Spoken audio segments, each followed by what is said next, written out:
Well, it is time once again for today's Breakfast Bite, and I am joined today by Gareth Higgs. Hi, Gareth. How are you doing?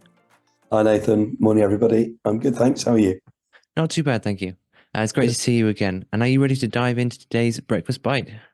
Yeah, I certainly am. Excellent. Take us away.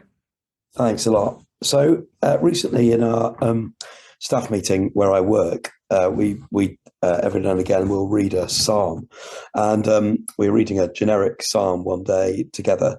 And one line struck a number of us from this psalm, which is it says this: 7 times a day I praise you for your righteous rules. So it's Psalm 119 and verse 164 for those that care about such things.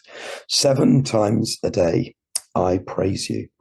And it got a couple of us thinking as to how much actually we pause and stop to pray or to praise. I mean, other religions and other kind of worldviews often have set kind of patterns when they will attend to prayer. Even in the Christian tradition, the monastics will have a set hour when they will pray. And although a number of us might kind of balk at the rigidity of that, actually there's something quite remarkable about having a reminder to pause from other activity and turn again to God. And so I've been wondering what it would look like if, for ordinary people like those listening to this, like myself, we might 7 times a day stop to praise God. For me, if you think of a typical 24 hours a day, if you're even very generous with the time that you might be in bed asleep, let's just say 10 hours, that leaves the remaining 14. 14 divided by 7. This is high level maths here. That means 2. So, in other words, every 2 hours of our waking day, we could stop and praise God.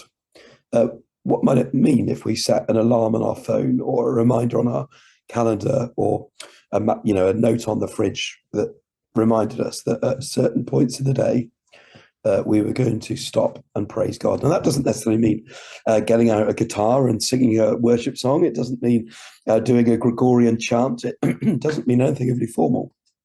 But even in the midst of a class or a lecture, or as we're working a manual task, just pausing and fixing our attention for a moment upon God and giving him praise and thanksgiving. The Bible tells us to give thanks in all circumstances, not for all circumstances, but in all circumstances. And that's a great attitude to have an attitude of gratitude and gratefulness. But actually, often we need something to anchor that attitude into real practice. So I want to just challenge us every 2 hours of our waking day, 7 times a day, perhaps, we might set time aside to praise and thank God. And that could be, again, for the most mundane and daily of things: breath in our lungs, a car that gets us from A to B, provision of public transport, the facility that we have to listen to this breakfast bite in our car or on a streaming service, light and heat where we work, food to eat, friendship. The list is endless. Doesn't need to be huge, great emotional things, just the everyday things, giving praise and thanks to God, who is, of course, the source of everything good and the fountain of life. 7 times a day, I praise you, said the psalmist.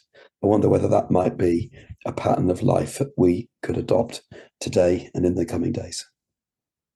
That's really good, Gareth. And I think that's a really good thing for us to practice, to put into practice, because as humans, we are rather forgetful, aren't we? Especially when it comes to thanking God. Yeah.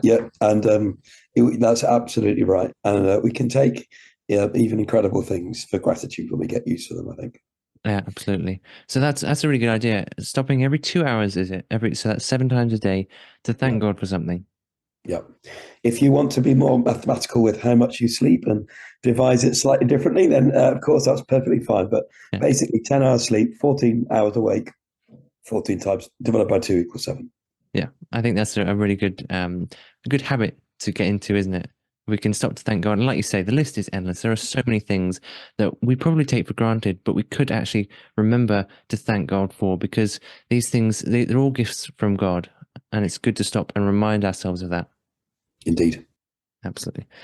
Well, thanks so much, Gareth, and I look forward to seeing you next week. Cheers. Take care.